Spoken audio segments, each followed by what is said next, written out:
Today, we're deep within the crypt of Grace Cathedral in San Francisco, California, in a series of different offices that we call the archives.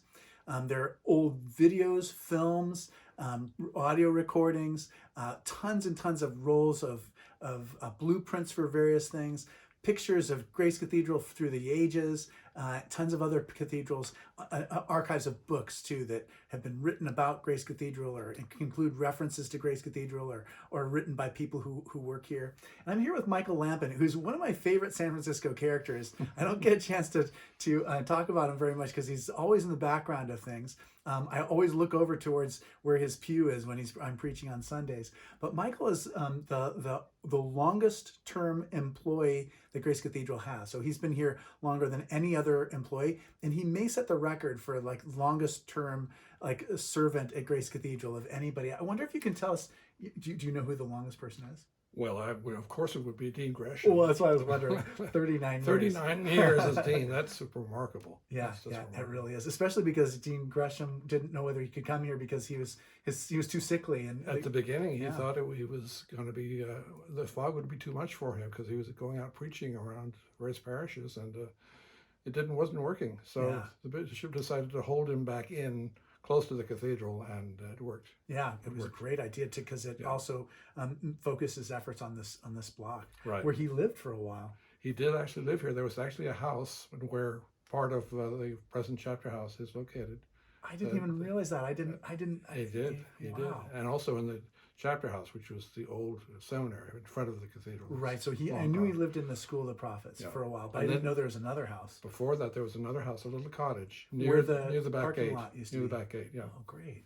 Yeah. You know, could you tell me what was your first memory of Grace Cathedral?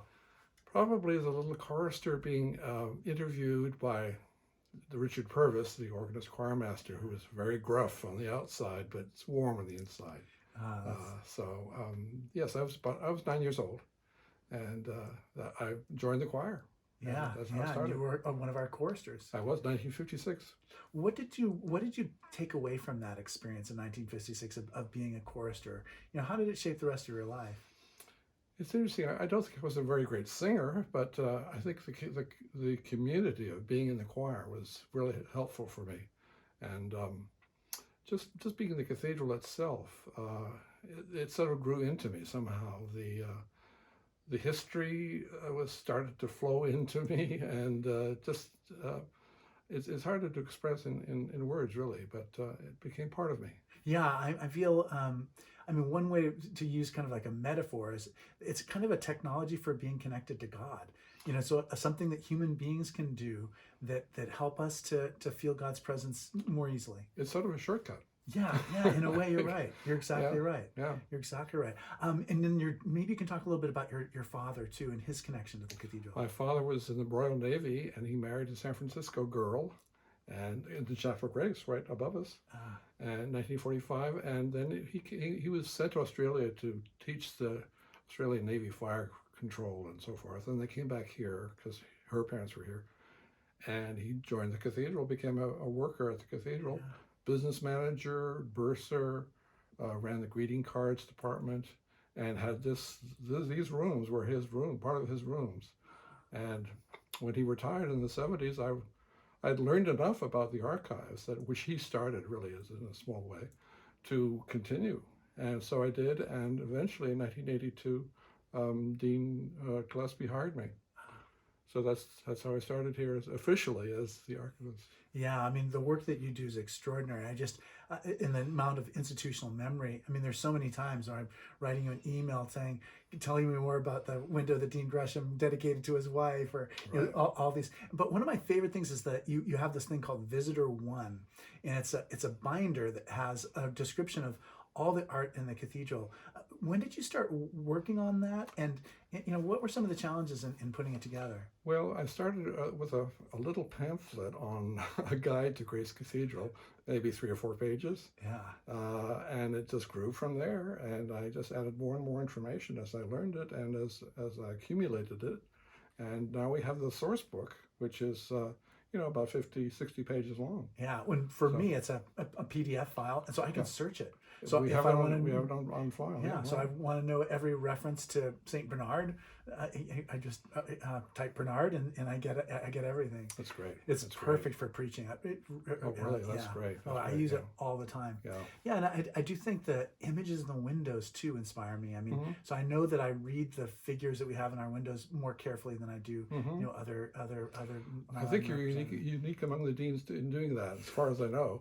Well, I'm probably also unique of just doing the yoga practice because it that means that too. I'm watching it for so long. Yeah. Yes, yes. So, what are some of the treasures that are in this archive? Well, one of the treasures really is our blueprints because they go back to the beginning. And a lot of other institutions don't have their blueprints, and we are very, very lucky to have all of that here.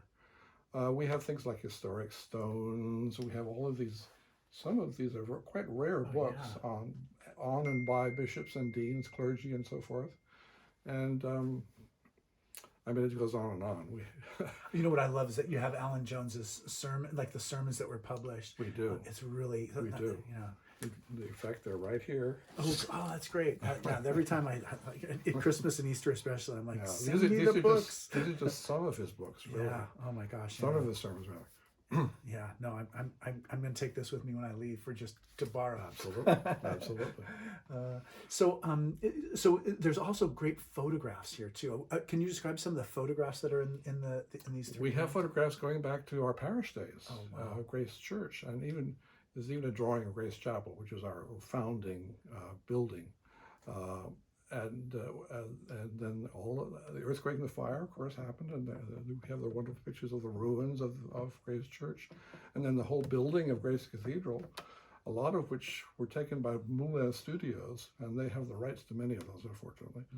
But there are hundreds of those, fortunately. Yeah. So I just watched the television program from the nation's first cathedral that has Julian Bartlett talking about some of our treasures. But I watched the whole show. Yes. It has some beautiful images of the cathedral being built and constructed. It does, and we have things also, things like Duke Ellington's concert here, his sacred concert on film. Yeah. And of course that's been put onto video already.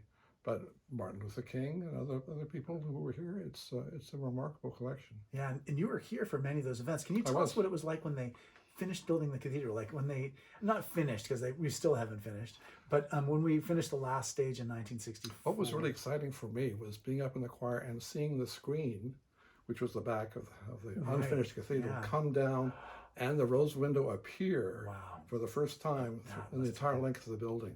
That was really remarkable. Wow. I didn't even know that there was such a moment, but that sounds spectacular. It really was. I think they took two or three Sundays to bring it down, that whole surface. Yeah, So, for decades, the cathedral was half constructed with a metal, tin roof, all the way from the floor to the ceiling. we called it the Iron Curtain. The Iron Curtain, exactly. It was perfect for those days. Yeah. Yeah, definitely. So. Yeah, and does it require any special abilities to organize things? Like, do you have to learn something before you become an archivist, or? I'm self-taught, pretty much. Yeah. But it's so much in me now that I can just regurgitate, if you'll excuse the expression, all the information and put it into my source book. And I'm also writing history of the cathedral, of course.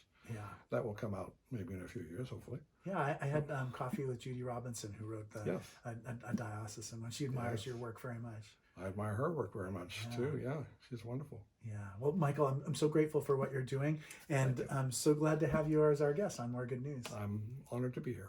Michael Lampen, Malcolm Young, here at Grace Cathedral in San Francisco, California. Thanks for watching More Good News.